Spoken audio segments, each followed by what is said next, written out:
어떻게 살 것인가? 유시민.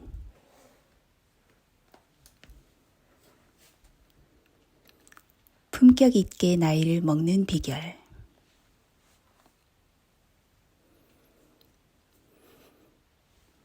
흐르는 세월은 그 누구도 비껴가지 않는다. 자신이 늙어가고 있다는 사실을 깨닫는 순간을 누구나 반드시 만나게 된다. 노화는 무엇보다 갖가지 질병으로 존재를 드러낸다. 내게 가장 일찍 찾아온 노화는 만성 치주염이었다. 35살이 된 어느 날 송곳니 아래에 통증이 왔다. 양치질을 하니 피가 조금 났다. 금방 괜찮아졌기 때문에 별일 아닐 것이라고 생각했다. 그것이 만성 치주염 증세의 시작이었음을 나중에 알았다. 몇 년이 지나자 이 병은 본격적으로 나를 괴롭히기 시작했다. 얼마 전 마침내 어금니 하나를 잃고 임플란트를 했다. 몹시 위태로운 치아가 2억에 더 있다. 칫솔질을 하는데 많은 수고를 들이고 있지만 결국은 하나, 둘 치아를 더 잃게 될 것이다. 건강한 치아가 오복에 속한다는 옛말이 옳은 것 같다. 치아 하나 제대로 관리하지 못하는 주제에 세상을 바로 세우자고 대들었던 내가 한심하다고 토로하자 치과 선생님이 위로해 주었다. 그만하면 관리 잘 하신 겁니다. 단지 운이 없어서 그런 것이지요. 임플란트를 해서 크게 불편한 건 없다. 그러나 원래 가지고 있었던 몸의 한 조각이 떨어져 나가고 없다는 사실 때문에 마음이 조금 움츠러드는 것은 어쩔 수 없었다. 노화의 2번째 징후는 원시였다. 어느 날 아침 소파에서 신문을 읽는데 아내가 말했다. 할아버지 같아. 내가 영문을 모르고 쳐다보자 한마디 더 했다. 지금 그대로 꼼짝 말고 있어봐. 거울을 가지고 왔다. 거울 속에 나는 팔을 쭉 뻗은 채 신문을 들고 있었다. 서둘러 안과에 갔다. 의사 선생님은 진단 결과를 간단하게 요약했다. 아무 문제가 없습니다. 조금 있으면 돋보기를 쓰셔야 할 것 같아요. 돋보기를 맞추었다. 나이가 들면 눈 근육에 힘이 빠지고 수정체 탄력이 줄어든다. 그렇게 되면 가까이 있는 물체에서 반사된 빛이 망막 표면이 아니라 뒤쪽에 초점을 형성한다. 책이나 신문을 읽기 힘들어지는 것이다. 나는 이제 돋보기를 끼지 않으면 책을 읽지 못하고 낚싯바늘을 매지도 못한다. 최근 들어 느끼는 또 다른 증상은 기억력 손상이다. 뇌신경이 위축된 탓이다. 뇌의 노화는 단기 기억에 문제를 일으킨다. 나는 예전부터 사람 이름을 잘 기억하지 못하는 편이었는데 요즘 더 심해졌다. 예전 가수와 탤런트, 영화배우는 아는데 새로 뜨는 스타들은 이름을 잘 기억하지 못한다. 특히 아이돌 그룹 가수들은 팀 이름만 겨우 구별할 수 있다. 멤버들의 이름과 얼굴을 일치시키는 것은 거의 불가능한 일이 되었다. 어떤 때는 영화를 보는 도중에 주인공 배우 이름이 생각나지 않는다. 줄리엣 비노쉬나 스칼렛 요한슨의 얼굴이 스크린에 커다랗게 떠 있는데도 저 배우 이름이 뭐였더라? 하고 혼자 끙끙대는 것이다. 그러다가 어느 순간 이름이 번쩍 떠오르면 남몰래 불끈 주먹을 쥔다. 나는 늙어가고 있다. 그러나 나이를 먹어도 삶은 똑같이 귀한 것이다. 여기서도 가장 중요한 것은 자기 결정권이다. 자기 힘으로 삶을 꾸려가야 존엄과 품위를 지킬 수 있다. 자식이든 친구이든 타인에게 의존하면 삶은 존엄과 품격을 상실할 수 있다. 늙어도 젊었을 때와 마찬가지로 자기가 원하는 대로 인생을 설계하고 스스로 옳다고 여기는 방식으로 살아야 한다. 그렇게 하려면 몇 가지를 제대로 준비해야 하는 것이 있다. 돈, 건강, 그리고 삶의 의미이다. 늙으면 일을 하기가 어려워진다. 근력뿐만 아니라 일반 지능과 판단력, 민첩성, 집중력이 모두 떨어진다. 젊은이들과 경쟁해야 하기 때문에 일자리를 얻기가 어렵다. 따라서 은퇴하기 전에 노년기의 소비 생활을 감당하는 데 필요한 돈을 확보해 두어야 한다. 공무원 연금이나 사학연금, 군인연금 같은 공적 연금을 받는 사람은 큰 어려움이 없을 것이다. 국민연금 수급자는 연금 액수가 적기 때문에 그것만으로는 노년기의 소비를 감당하기 어렵다. 저축, 민간 노후보험, 주식과 같은 유가증권이나 부동산 보유 등 그 무엇이 되었든 지속적인 현금 수입을 가져오거나 손실 없이 현금으로 전환할 수 있는 자산을 미리 쌓아두어야 한다. 필요한 자산 규모는 노후 생활의 수준과 형태에 좌우된다. 서울 강남의 고급 아파트에 살면서 운전기사 딸린 고급 승용차를 굴리고 싶다면 적어도 수십억 원의 자산을 준비해야 할 것이다. 시골에 조그만 집을 얻어 텃밭을 일구면서 소박하게 살려고 한다면 그보다 훨씬 적어도 된다. 자식에게 과도한 투자를 하거나 너무 일찍 재산을 증여하는 것은 바람직하지 않다. 노년기에는 만성 질병에 걸린 위험이 크기 때문에 생활비 말고도 더 많은 자산을 비축해둘 필요가 있다. 은퇴 시점까지 축적할 수 있는 자산은 사람마다 제각기 한계가 있다. 그 한계 안에서 무리 없이 살아갈 수 있는 노년기의 생활 방식을 미리 계획하고 준비해 두어야 한다. 노년기 삶의 자기 결정권을 지키려면 되도록 건강해야 한다. 건강하지 않으면 즐겁게 활동적으로 살 수 없다. 일상생활조차 남에게 의지해야 할지 모른다. 나이를 많이 먹은 다음에 노력하는 것도 의미는 있지만 효과가 적다. 건강을 좌우하는 요소는 여러 가지가 있지만 결정적인 것은 생활 습관이다. 이것이 절반을 좌우한다. 무엇을 어떻게 먹고 마시며 잠과 운동을 어떻게 하며 인간관계와 여가 생활을 어떻게 꾸려야 건강한지에 대해서는 수많은 전문가들이 다양한 조언을 하고 있으니 자기에게 맞는 것을 택하면 될 것이다. 유전적 요인과 환경, 의료 서비스 등은 모두 합쳐야 겨우 생활 습관과 맞먹는 정도의 영향을 미친다.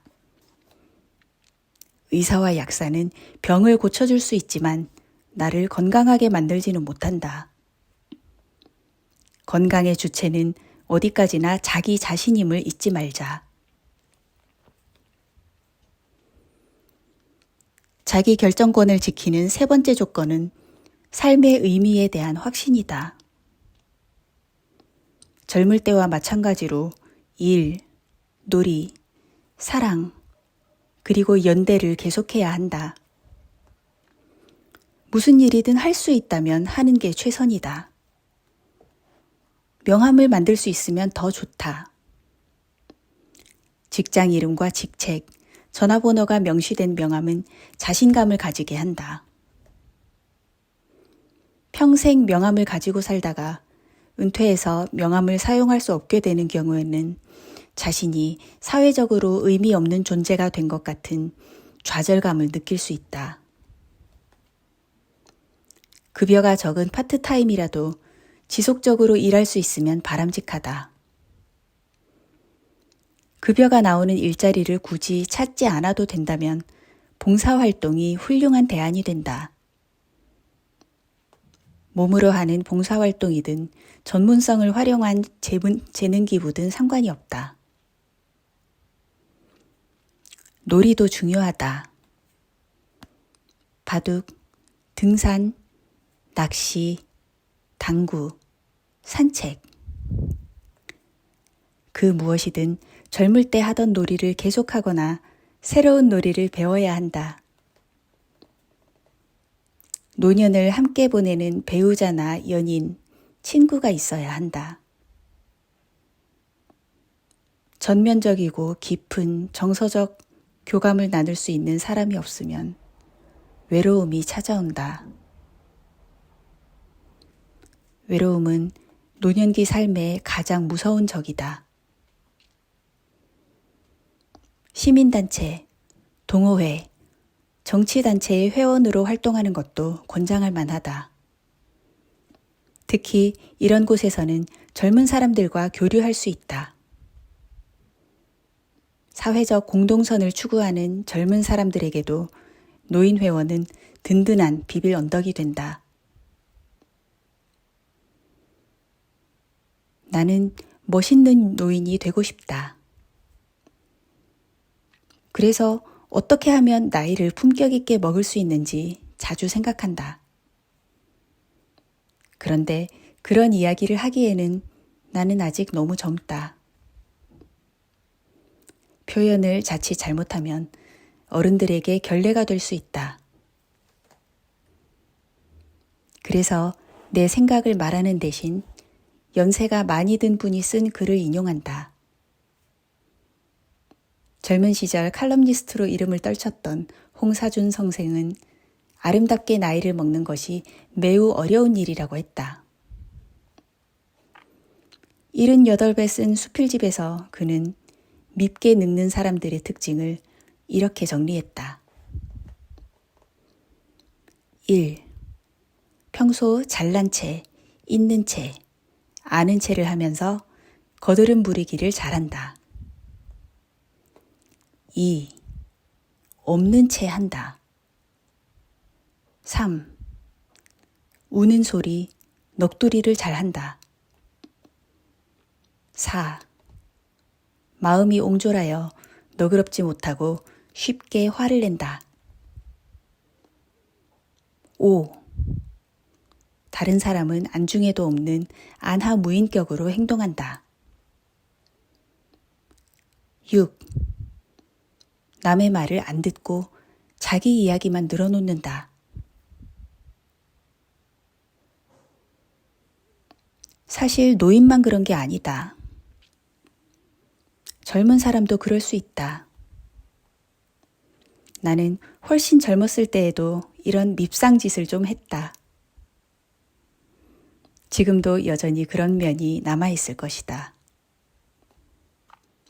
이런 태도는 늙어서 새로 생기는 게 아니라 모든 사람에게 원래부터 있다. 홍사중 선생이 예시한 밉상짓 목록은 젊은이들에게도 자기의 모습을 비추어 볼 수 있는 거울이 된다. 만약 다음과 같이 정반대로만 한다면 노인이든 청년이든 똑같이 멋진 사람이 될 수 있다. 1. 잘난 채, 있는 채, 아는 채 하지 않고 겸손하게 처신한다. 2. 없어도 없는 티를 내지 않는다. 3. 힘든 일이 있어도 의연하게 대처한다. 4. 매사에 넓은 마음으로 너그럽게 임하며 웬만한 일에는 화를 내지 않는다. 5. 다른 사람을 배려하며 신중하게 행동한다. 6. 내 이야기를 늘어놓기보다는 남의 말을 경청한다. 이렇게 하면 품위 있는 어른으로 존중받을 수 있다. 아름답게 나이를 먹는다는 것은 곧 아름답게 살아가는 것이다. 품위 있게 나이를 먹는다는 것은 품위 있게 인생을 사는 것이다. 젊어서나 늙어서나 품위 있게 사는 게 가장 바람직하다. 젊을 때 품격 없이 살았더라도 나이가 들면서 품위를 갖추면 차선이다. 젊어서나 늙어서나 품격 없이 사는 것은 아주 좋지 않다. 그러나 최악은 젊을 때 품격이 있었던 사람이 늙어서 밉상이 되는 것이다. 이런 사람은 젊어서도 품격이 없었던 사람보다 훨씬 격렬한 비난을 받는다. 젊었을 때 훌륭하다고 평가를 받은 사람일수록 더 그렇다. 나는 이것이 공정한 처사가 아니라고 생각한다. 젊었을 때와 달라졌다고 해서 다 변절인 건 아니다. 정체성이 달라지면 말과 행동이 바뀌는 게 당연하다. 나이를 먹는데도 롤모델이 필요하다. 내 노년기 롤모델은 2010년 작고하신 언론인 리영희 선생이다. 1970년대에 청년기를 보냈던 유신세대 지식인들 중에는 리영희 선생을 사상의 은사로 존경하는 사람들이 많다. 그는 자유의 고귀함을, 진실과 지성의 위대함을 증명했다. 공산주의자가 아니었지만 반공주의와 싸웠고, 자유주의자가 아니었지만 자유를 실천하며 살았다. 여러 번 구속당하고 언론사와 대학에서 해직되었지만 언론인으로서 해야 할 일을 회피하지 않았다. 전환시대의 논리, 우상과 이성, 대화를 비롯해 좋은 책을 많이 펴냈다. 그러면서 처음부터 끝까지 기자 리영희, 언론인 리영희, 지식인 리영희로 굴곡 많았던 사회적 삶을 살았다. 나는 리영희 선생을 사상의 은사로 존경하지만 역사와 사회, 인간과 정치에 대한 그의 모든 생각과 견해에 전적으로 동의하지는 않는다. 그런데도 내가 그를 노년의 롤모델로 여기는 것은 그가 보여준 인간적 품격 때문이다. 리영희 선생은 어디에서도 대접받기를 원하지 않았다. 젊은 사람들을 아랫사람 대하듯 하는 것을 나는 보지 못했다. 모임에서는 윗자리에 앉는 것을 사양했다. 자기 주장을 하기보다는 남의 말을 경청했다. 건강이 악화된 후에는 사회적, 정치적 발언을 절제했고 글을 발표하지도 않았다. 그리고 마음이 통하는 사람들과 평화롭게 시간을 보냈다.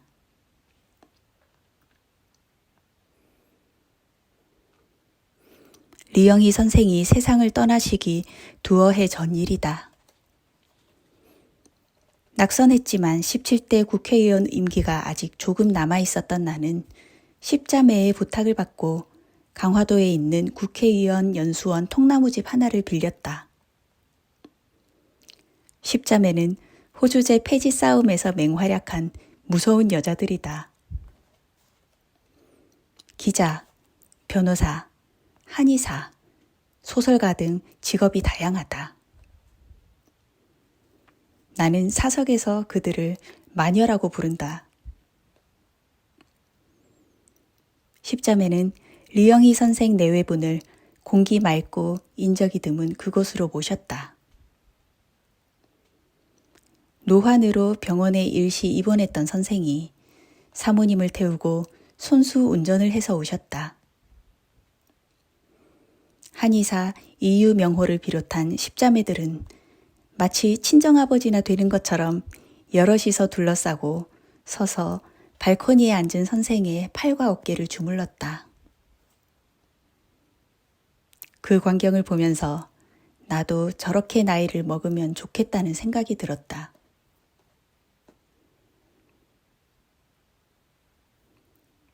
영국 극작가 버나드 쇼도 노년기의 롤모델로 삼고 싶은 인물이다.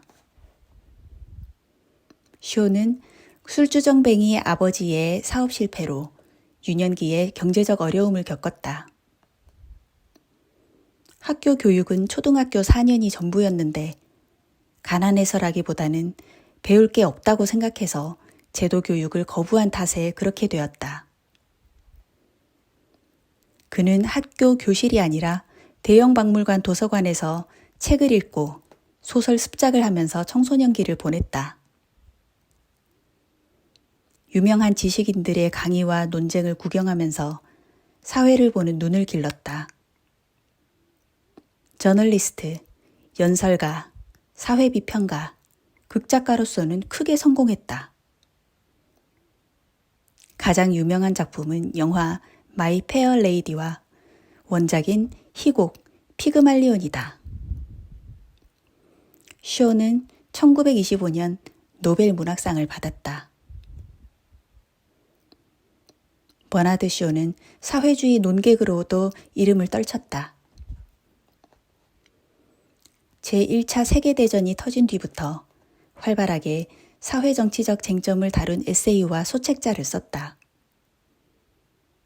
쇼는 열렬한 사회주의자, 채식주의자, 반전평화주의자로서 매우 신랄하고 쾌활한 비평을 썼다. 턱수염을 무성하게 기르고 고급 지팡이를 들었던 깡마른 이 극작가는 그래서 팬도 많고 안티도 많았다. 1943년 아내를 잃자 런던을 떠나 고향의 시골집으로 내려간 쇼는 1950년 무려 95 나이로 그곳에서 세상을 떠났다. 나는 사회주의자가 아니며 채식주의자도 아니고 극작가도 아니다. 노벨 문학상을 받을 리도 없다. 쇼처럼 자신만만하지도 않으며 쇼만큼 신랄한 비평가도 아니다. 내가 그를 노년기 롤모델로 삼는 것은 그가 글 쓰는 일을 그만두지 않았기 때문이다. 최근 쇼가 만년에 쓴 에세이가 쇼에게 세상을 묻다라는 제목으로 번역 출간되었다. 44장으로 이루어진 이 책을 일필휘지로 써내려갔을 때 그는 88살이었다. 토지 문제에서 시작해 민주주의와 정당, 교육, 금융, 전쟁, 미학, 건축, 과학, 생물학, 유전학에 이르기까지 당대의 모든 중요한 쟁점에 대한 견해를 거침없이 피력했다. 그러면서 그는 자신이 제2의 아동기를 맞아 이 책을 썼다고도 말했다. 나도 버나드 쇼처럼 하고 싶다. 88까지는 못 살더라도 내 지성적 자아가 스스로를 객관적으로 바라볼 능력을 가진 마지막 시간까지 무슨 글이든 글을 쓰면서 살고 싶다.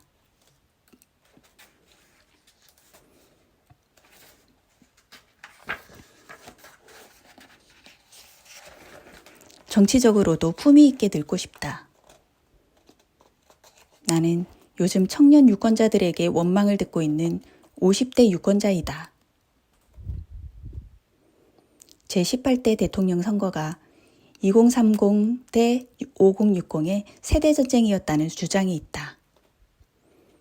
현상적으로 보면 분명히 그렇다. 20대와 30대는 셋 중 둘이 문재인 후보에게, 50대와 60대는 셋 중 둘이 박근혜 후보에게 표를 주었다. 중간에 낀 40대는 문재인 후보에게 조금 더 많은 표를 준 것으로 보인다. 과거에는 40대 유권자를 잡는 후보가 이겼지만 이번에는 달랐다. 한국전쟁 직후 베이비붐 시기에 태어난 50대가 20대보다 수가 많다. 50대는 해마다 70만 명 넘게 태어났고 20대는 해마다 70만 명보다 적게 태어났다. 게다가 50대 투표율이 20대보다 확연히 높았기 때문에 박근혜 후보는 40대에서 지고도 당선된 것이다. 이런 현상은 앞으로 더 심하게 나타날 전망이다. 박근혜 대통령을 만든 5060은 2030과 무엇이 다른가? 다를 것 없다. 그들도 과거에는 변화와 혁신의 주역이었다. 이제 55살이 된 나는 50대의 딱 중간에 있다. 오늘의 50대는 10년 전인 2002년 이회창 후보와 노무현 후보가 맞붙은 선거에서 노무현 후보를 조금 더 지지한 40대였다. 그로부터 15년을 거슬러 1987년으로 가보면 거리로 쏟아져 나와 독재 타도 민주 쟁취를 외치며 군부 독재를 끝장낸 20대 청년들이었다. 오늘의 60대도 마찬가지였다.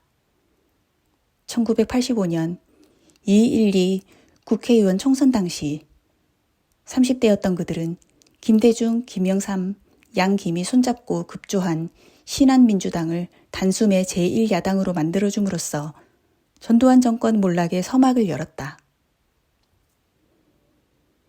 광화문 근처에서 열린 신한민주당 총재 이민우 후보의 연설회장에 몰려와 그를 목말 태우고 종로거리를 행진했던 10만 군 중의 핵심이 지금의 60대 유권자들이다.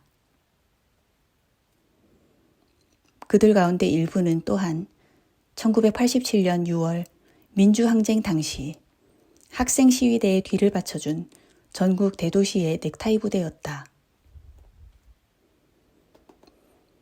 사람은 나이가 들수록 덜 진보적 또는 더 보수적으로 변한다. 진보적인 젊은이가 보수적인 노인이 되는 경우는 매우 흔하다. 그런 점에서 안 해본 것이 없었다던 이명박 대통령의 해봐서 아는 것 목록에 한일협정 반대 시위가 들어있었던 것은 특별할 게 없다. 그런 사람조차 젊었을 때는 데모를 한 만큼 진보적이었다는 이야기다. 20대에 이미 보수정당 새누리당의 대표 청년이 된 이준석 씨나 손수조 씨의 경우 그 나이가 되면 틀림없이 지금의 이명박 대통령보다 훨씬 더 보수적인 인물이 될 것이다. 반면 보수적인 젊은이가 진보적인 노인이 되는 경우는 극히 드물다. 사회주의 노동자당을 추구하는 연세대 오세철 교수 말고는 우리나라에서 내가 아는 사례가 하나도 없다. 개인이 그렇기 때문에 세대 전체도 고령이 되면 더 보수적인 쪽으로 변화한다. 고령 유권자일수록 보수정당을 더 많이 지지하는 것은 사회정치적인 현상인 동시에 생물학적 현상이라는 이야기다. 그러니 청년 유권자들은 부모님 세대 유권자들을 너무 원망하지 않는 게 좋겠다. 고령 유권자들도 일부러 그러는 것이 아니다. 그냥 자연스럽게 그리 된 것일 뿐이다. 대통령 선거가 끝난 후 서로 다른 후보를 선택한 부모와 자녀들 사이에 대화가 끊어졌다는 이야기가 들렸다. 노인들을 위한 지하철 승차요금 면제 제도를 폐지하자는 온라인 청원운동이 벌어졌다. 지하철 경로석을 양보하지 않겠다는 말도 나왔다. 젊은이들의 심정은 이해가 간다.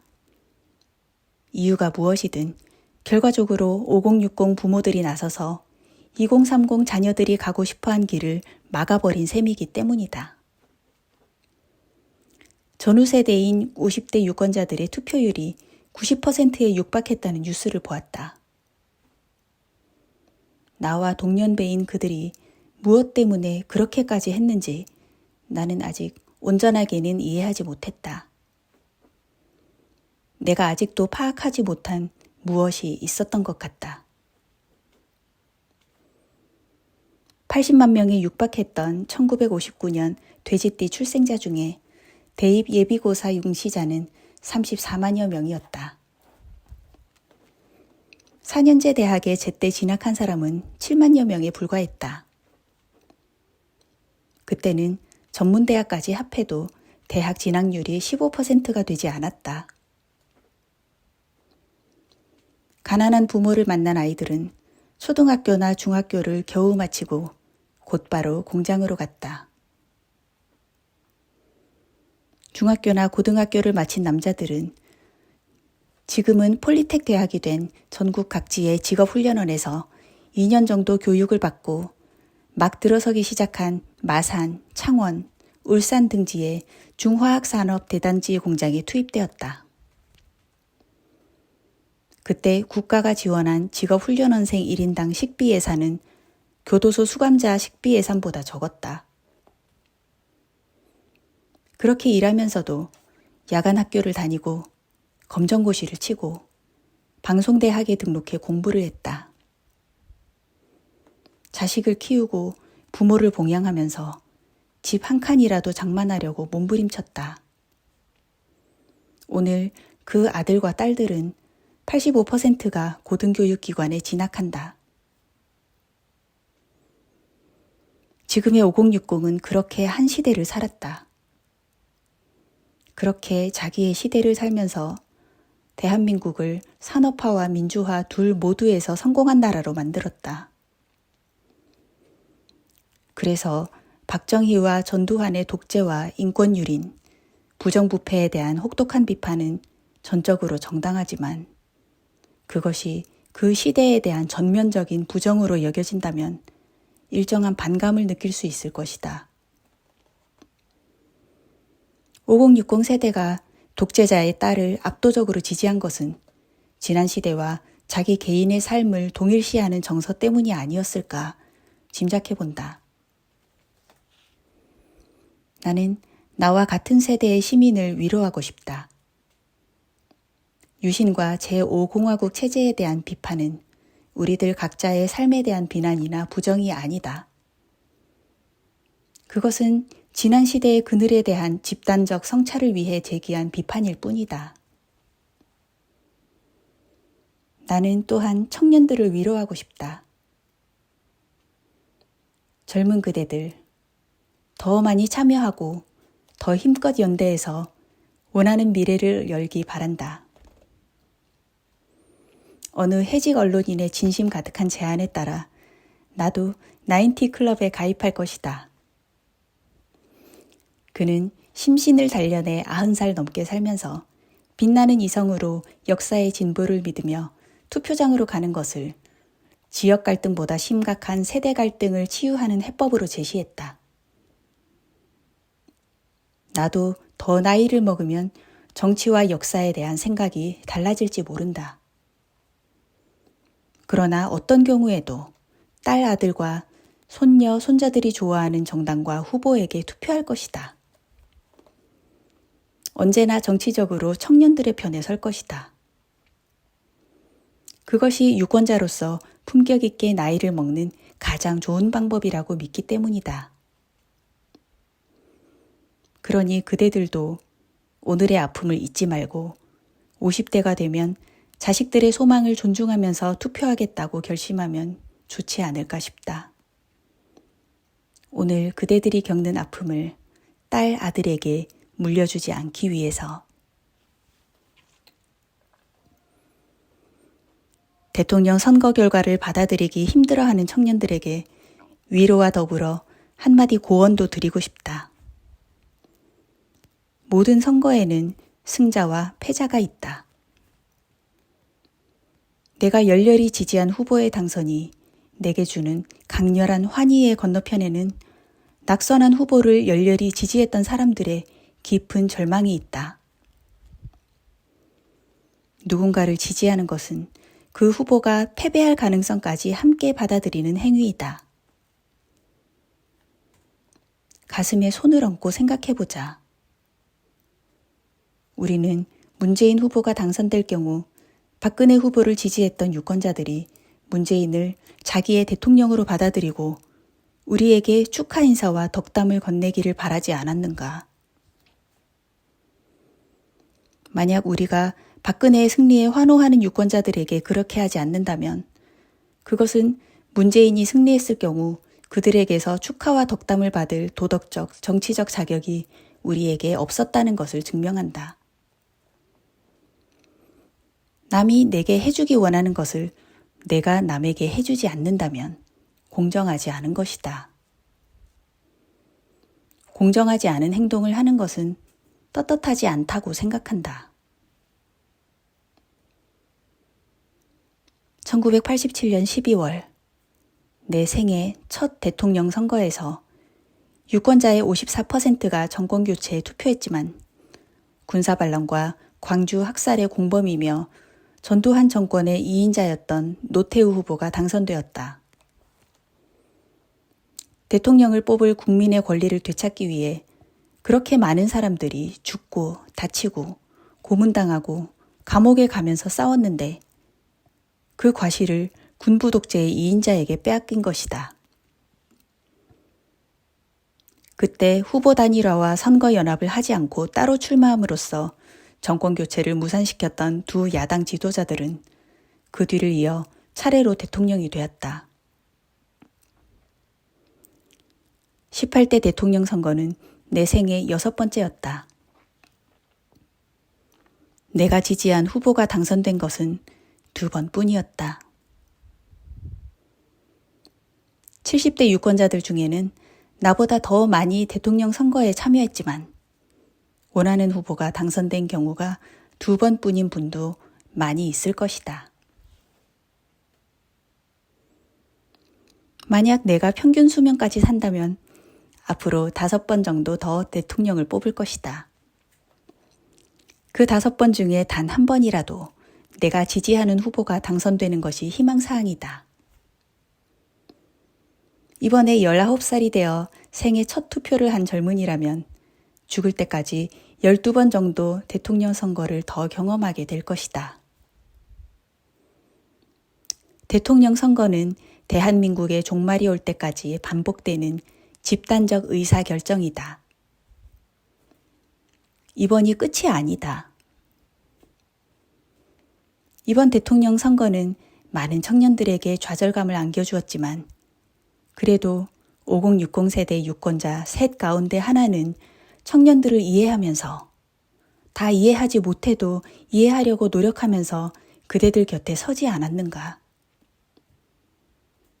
그러니 이제 멘붕을 털고 일어서기 바란다.